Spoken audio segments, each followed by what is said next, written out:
Alors, sur la question du financement, je crois que tu veux aussi conduire le débat sur est-ce que ça s'érode, est-ce que ça ne s'érode pas, est-ce qu'il y a des facteurs de risque ou pas. Donc, Benjamin Ferras, on t'écoute. Merci beaucoup, merci de me donner la parole. C'est difficile de parler après 2 interventions de cette nature. Je vais aller assez rapidement sur certains sujets. Donc, le sujet qui m'était posé, c'était la transformation des emplois et le lien avec l'évolution du financement de la protection sociale. Il y a un lien qui est relativement mécanique et organique, mais parfois on a des évolutions contradictoires et dissociées. Deuxième élément qui a largement été évoqué précédemment, c'est la question plus générale des impacts réels des transformations à l'œuvre, côté financement et côté emploi. Est-ce que l'approche doit être mondiale ou franco-française? On hésite toujours, il faut les deux naturellement, tout en ayant à l'esprit qu'un système de protection sociale s'ancre dans des réalités nationales très fortes, comme nous l'avait dit Pierre Larocque. Ensuite, est-ce qu'il y a vraiment des changements et quelle est leur ampleur? C'est un peu tout le débat. Tous les changements, malgré ce que disent certains futuristes, ne sont pas nécessairement des révolutions, mais parfois une évolution, je serais assez basique. Donc, où on est, où on va, que faire, au risque parfois de la facilité. Alors, d'où on part sur le financement? Déjà, une première bonne nouvelle, c'est que la protection sociale est revenue à l'équilibre. Il est plus facile d'avoir un débat sur le financement dans un contexte plus apaisé et moins passionné sur un trou de la sécu. Le deuxième élément, c'est que, Marine l'a évoqué un peu, le financement, il a évolué dans sa structure. On a une spécificité française qui est un financement très largement assis sur le facteur travail, mais on a des évolutions qui font que le poids des contributions publiques a augmenté très nettement. Le graphe ici va jusqu'en 2017, mais du fait des évolutions supplémentaires, le poids des impôts et taxes affectés, les ITAF, est amené également à augmenter, même si la part des cotisations demeure très importante. Alors du côté de l'emploi, ça a été très souvent dit, il y a des dualismes dans l'emploi. Le premier dualisme, ce que je veux souligner quand même, c'est le fait qu'on entre beaucoup plus tard dans l'emploi. On entre à 29 ans, et ça on l'oublie assez fortement, ça a un impact sur nos équilibres, sur notre besoin de protection sociale, sur les recettes. Et puis, comme ça a été très bien dit à l'instant, on incite les gens à travailler plus longtemps, alors même que l'âge moyen demeure, en départ à la retraite, régime général, 62,7 ans. Il y a une constante, c'est que ceux qui sont les plus frappés par les évolutions, c'est les cibles de notre système de protection sociale. C'est les moins qualifiés, c'est les plus faiblement rémunérés, c'est les femmes. Il y a la question du renouveau, est-ce que c'est vraiment un renouveau? J'y reviendrai du travail indépendant et de la remise en cause de la frontière salariale-non salariale. Et puis il y a une bipolarisation croissante entre des emplois à temps plein, à temps partiel, entre des emplois qu'on qualifie de nomades ou de sédentaires, faiblement rémunérés, fortement rémunérés, tout ça s'entremêlant, quel que soit d'ailleurs le statut d'emploi, côté salarié et non salarié. Comme la première protection sociale, c'est l'emploi, à partir du moment où l'emploi se fragilise, ça appelle de penser de nouvelles protections. Ceci étant, la répartition des statuts d'emploi, même si elle évolue, on a toujours un CDI qui est largement dominant et un travail indépendant qui demeure relativement minoritaire en structure. En fait, on nous vend beaucoup une grande transformation, et c'est un peu une lubie à certains égards, parce qu'en fait, la grande transformation au sens paul-gagnesque du terme, elle est intervenue précédemment. C'est quand on est passé d'une économie très rurale et agricole vers une économie beaucoup plus tournée vers le service. Et ces évolutions-là, on les a déjà digérées. C'est aussi ce temps long-là qu'il faut avoir à l'esprit pour mesurer l'impact réel des changements. Alors, où on va, est-ce que les barbares attaquent et est-ce que ça a des effets relativement significatifs? Alors, la prospective est toujours un art difficile, c'est parfois un art assez orienté. Et donc je voulais revenir sur un certain nombre de lieux communs, parce que le débat, il oscille entre la technolatrie et la technophobie, le futurisme exacerbé et un conservatisme relativement échevelé. Alors nous travaillons tous, certains nous avaient annoncé la fin du travail, on peut tous le regretter, parce que c'est bien qu'on se lève le matin et qu'on met un costume et une cravate, mais la fin du travail n'est pas nécessairement pour tout de suite. Alors, si on regarde ça de manière relativement stylisée, déjà, est-ce que la nouvelle économie et les plateformes sont des moteurs de la croissance économique? Bouchard Diossa l'a très bien dit, n'en déplaise aux propos dithyrambiques dans les gazettes, la réponse est assurément non. Alors, par rapport à ce que disait Louis-Charles Diossa, il n'y a pas de fuite d'assiette en tant que telle. il y a d'éventuelles substitutions d'emplois qui posent un problème. Est-ce que le principal problème, c'est qu'il y a des fuites de valeur? Il y a des fuites de richesse. Et que, par rapport à nos finances publiques, on n'arrive pas encore à les taxer, à les frapper. Alors, la question, c'est, c'est à peu près 1% les plateformes en France et aux USA en termes de volume d'emploi. Ça encourage notamment un cumul d'activités et un micro-travail. Les deux intervenants précédents en ont parlé. Et puis les startups, d'une manière générale, ça reste quand même très mesuré, même si ça rend des boursiers frénétiques. Et c'est sur des secteurs d'activité quand même très ciblés, SS2I, NTIC, services aux entreprises, électronique, biotech et culture. Donc on parle beaucoup de l'ubérisation, elle est parfois disruptive, elle remet en cause, et c'est pas toujours négatif en économie, des rentes, des situations acquises. Elles ont des impacts prononcés, mais ça a encore des impacts relativement limités.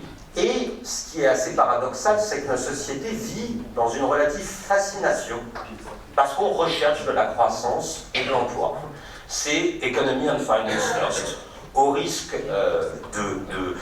du raccourci, au risque du tous entrepreneur et au risque, on l'a déjà vu, on le verra peut-être dans des conditions plus prononcées, d'une éventuelle bulle spéculative que tout le monde pourrait avoir à payer. Alors, le deuxième élément, c'est est-ce qu'on a des gains de productivité très importants? C'est-à-dire, est-ce que toutes ces nouvelles technologies font qu'on est beaucoup plus productif? La réponse est pour l'instant non. Pas vraiment. Ça veut dire qu'on sait qu'on ne sait pas. Pour l'instant, on a plutôt, si on regarde le type par heure travaillé, un tassement des gains de productivité au niveau de l'UE, au niveau de l'OCDE, au niveau de la France, sur la période concomitante à la mise en place des nouvelles technologies.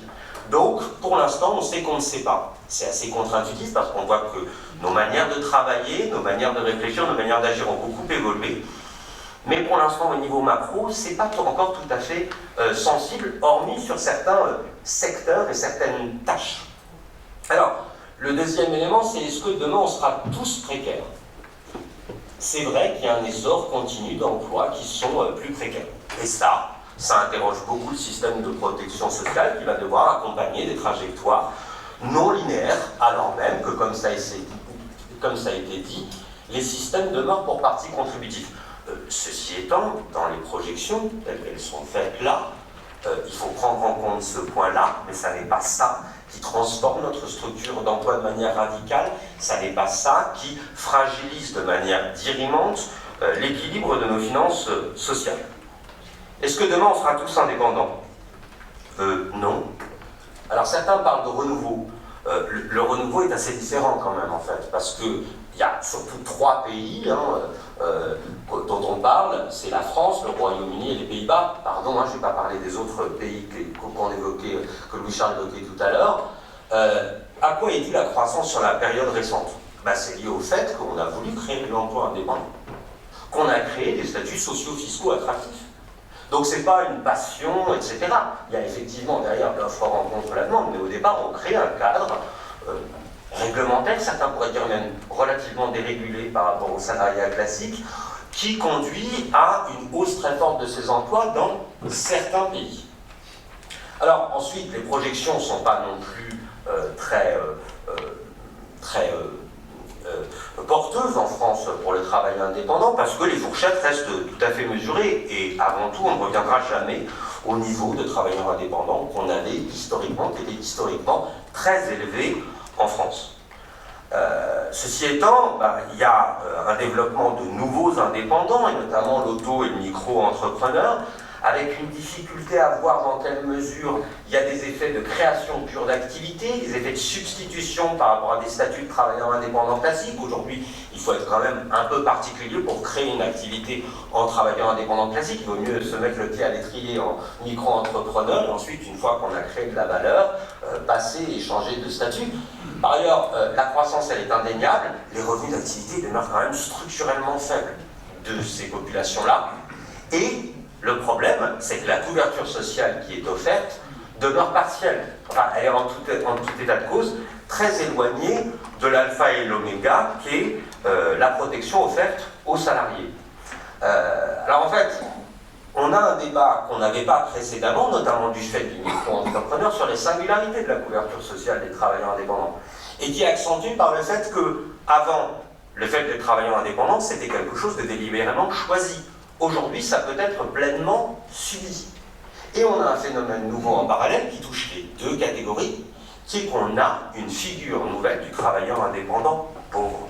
Si vous regardez le taux de pauvreté des travailleurs indépendants par rapport au taux de pauvreté des retraités, ben ça donne à penser, avec un très fort non-recours de ces populations-là aux revenus de subsistance et aux revenus de solidarité. Et derrière, ben, on a des demandes, notamment de la part des nouveaux travailleurs indépendants, de bénéficier de meilleure couverture. Et donc, on adapte la loi. On met en place les dispositions de la loi travail. La loi d'orientation des mobilités vient de remettre une couche. On veut faciliter la couverture accident du travail, santé, prévoyance, par le public et le privé, et permettre l'organisation de ces travailleurs indépendants, pas comme les autres. Compte tenu de notre système socio-professionnel, c'est ce que vous montre le graphe là, la France a encore des axes de progrès par rapport aux autres pays d'Europe en termes de qualité de couverture sociale offerte à ces différents actifs. Alors demain, est-ce qu'il n'y aura plus que des machines? Je vais aller assez rapidement là-dessus. C'est à tempérer, et notamment c'est lié au degré d'exposition de l'économie, au degré d'industrialisation de l'économie. C'est plus ennuyeux pour nos amis allemands que ça ne l'est directement pour nous. Ce qui est vrai, et ça a été dit, c'est qu'on a une transformation des emplois avec le fait qu'on combine des tâches non répétitives et l'utilisation des technologies de l'information et de la communication de manière de plus en plus intensive. Ça a été dit également, on a une part des emplois qui serait susceptible d'être totalement remplacés, 9% en France, et 20% une évolution sensible. Ça veut dire qu'il y a une question clé, c'est quel rôle de la protection sociale en matière d'adaptation des compétences tout au long de la vie. Alors que faire? Demain, est-ce que c'est si loin? Déjà, j'ai dit que les changements n'étaient pas à l'œuvre, néanmoins on le voit dans notre quotidien, il y a des choses qui changent. Il y a beaucoup de choses qui changent, on a des nouveaux objets, un nouveau rapport au travail, etc. Ce qui est vrai, c'est que les startups et les plateformes, comme le disaient certains de leur turiféraires, les barbares ont attaqué, parce qu'on fragilise brutalement des pans entiers de l'économie, et on a des modèles qui sont construits uniquement sur un principe de growth hacking, la croissance par le hack. Tout ce qui n'est pas spécifiquement interdit est potentiellement autorisé, donc doit être fait. Et les problématiques qu'on a en termes de droit du travail et droit de la protection sociale n'est jamais que le reflet de ce rapport-là à la norme. Alors derrière, forcément, face à une ubérisation réelle ou supposée, on parle d'ubériser la protection sociale. Certains demandent de nouvelles protections, c'est le cas notamment de Nicolas Collin. Ils ne les demandent pas nécessairement pour les jeunes ou les familles monoparentales. Ils les demandent surtout pour les nouveaux actifs, c'est un débat.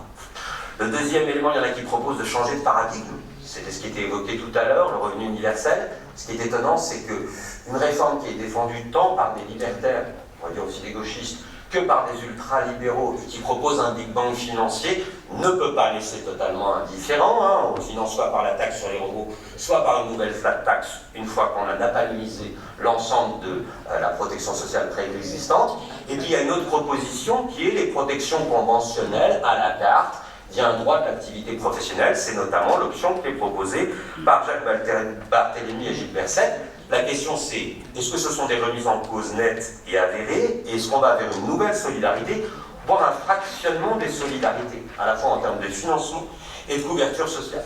Alors le premier élément qu'il faut avoir quand même, c'est que le tropisme économique ou économiciste, la volonté de créer de la valeur et des emplois à tout prix, il est très présent. Mais quand Bill Clinton disait en 92 « It's the economy stupid », son conseiller lui disait en même temps « Don't forget healthcare ». Aujourd'hui, on a une approche très sur l'emploi d'abord et l'incitation au retour à l'emploi, et pas forcément à l'équilibre qui était derrière. Et puis on est confronté à des russes de l'histoire. Ça a été dit pour partie. Le recours, il est fort et paradoxal à la protection sociale. On subventionne massivement des emplois faiblement rémunérés. On n'augmente plus le salaire minimum. On renforce et on développe les incitations à reprendre ou à poursuivre une activité. C'est la réforme de l'assurance chômage, c'est la réforme des retraites ou les réformes des retraites. Et à côté de ça, comme les gens n'ont pas suffisamment de moyens de subsistance, on rend le travail payant. Et on fait de la prime d'activité et des couvertures universelles. Le serpent se mord la queue, on est limite dans une position schizophrène. De l'autre côté, il y a la ruse de l'histoire, du côté des plateformes ou des startups, parce que ce sont des gens qui ont fait du growth hacking. Donc ils savaient ce sur quoi reposait leur modèle. Ils savaient que leur modèle reposait sur des coûts moindres et des charges moindres. Ils ont décidé de s'éloigner du salariat. Et donc on est quelque part face à des pompiers pyromanes qui nous disent « Ah mais finalement, on aimerait bien avoir la protection sociale que notre statut sur lequel on a construit notre économie et notre activité ne permettait pas au départ. » Alors ce qu'il faut avoir en tête, c'est que, et je conclus, que déjà la protection sociale en France, elle a un niveau extrêmement élevé, notamment par rapport au reste de l'Union européenne. On va avoir des besoins indéniables, il y a des discontinuités, des besoins nouveaux d'accompagnement, il y a la lutte et l'accompagnement de la dualisation de la société que je décrivais, et puis des nouveaux besoins qui sont liés notamment aux besoins liés à la démographie et les conclusions, grand âge et économie. Et puis on a des paradoxes apparents. D'un côté, on a un essor du non contributif et de l'universel, et de l'autre côté, on se pose des questions sur ce qui doit être réellement contributif et dans quelle mesure. On a des tensions évidentes côté recettes. Le financement, il a évolué fortement vers des recettes plus universelles, mais il n'y a pas de potion miracle ou d'argent magique. On est un peu à l'os. On est à l'os du côté des cotisations. On est à l'os aussi un peu du côté des impôts et taxes affectés. Et en fait, le débat, il intervient sur un autre niveau. Peut-être deux axes. Le premier, c'est réguler. On a attendu beaucoup de temps avant d'imposer des contraintes déclaratives aux plateformes, beaucoup trop longtemps, c'est-à-dire qu'on est dans la frénésie de production législative, mais on attend beaucoup avant de mettre en place un cadre d'action, d'encadrement et de régulation économique de l'activité des acteurs. Ça veut dire qu'il faut réapprécier les statuts, sans doute ajuster la contributivité, c'est pas quelque chose qui se fait tout de suite, mais réexaminer les niveaux de droit par rapport au niveau de contribution. Par exemple, des travailleurs indépendants, des micro-entrepreneurs. Il y a un sujet qu'on oublie souvent, c'est qu'est-ce qu'on fait de notre assurance volontaire, qui pourrait devenir obligatoire, parce qu'on peut s'assurer volontairement. Dans quelle mesure c'est attractif, et ça répond à des besoins. Et puis, les innovations qui existent. Alors, on a parlé des artistes-auteurs, mais également des intermittents du spectacle, mais il faut juste être sûr au départ qu'on ajuste bien la contributivité et le besoin de financement de régimes spécifiques ou de modèles par rapport au niveau de dépenses. Et puis naturellement, on cherche des nouvelles recettes, mais ça c'est l'objet de tout financier qui veut garder un tiers du PIB affecté à des dépenses de solidarité. Est-ce que taxer les robots ça marche? Pas vraiment. Est-ce que taxer les contraintes des plateformes? Sans doute plus. Je veux dire, notamment quand on réfléchit aux artistes-auteurs, aux intermittents, etc. Taxer les GAFAM, c'est indispensable. On permet à un certain nombre de créations de valeur et d'absence de base taxable de se développer. Est-ce qu'on peut taxer d'autres choses? Aujourd'hui, on utilise massivement nos données. Et normalement, nous, en France, on est propriétaire de nos données. Une base taxable pourrait être celle-là.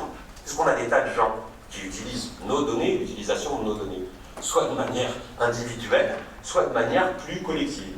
Et puis on pourrait essayer de revoir la valeur ajoutée, mais ça c'est plus difficile, parce qu'il y en a beaucoup qui s'y sont risqués, avec fort peu de propos conclusifs.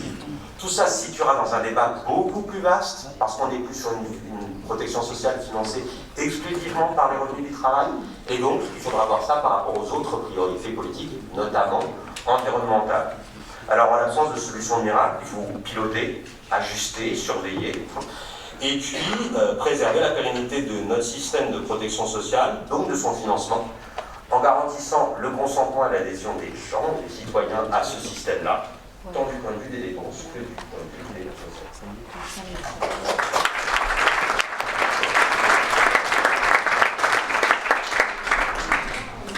Juste une permettra deux remarques. Est-ce que ça marche?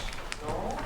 Si, si. Dans l'intervention, tu as souligné que c'est normal, les chiffres le disent, que nous dépensions plus que nos voisins européens en termes de protection sociale. Il faut toujours souligner que ces données, elles ont un avancé, elles sont construites. On parle de dépenses sociales publiques, socialisées. Si on considère l'agrégat consolidé dépenses de protection sociale privées et publiques, et c'est très perceptible sur le champ de la retraite, nous n'aurions toujours cet écart. Alors, je ne vais pas dire que nous ne serions pas toujours premiers, mais ceux qui nous suivent seraient beaucoup plus proches.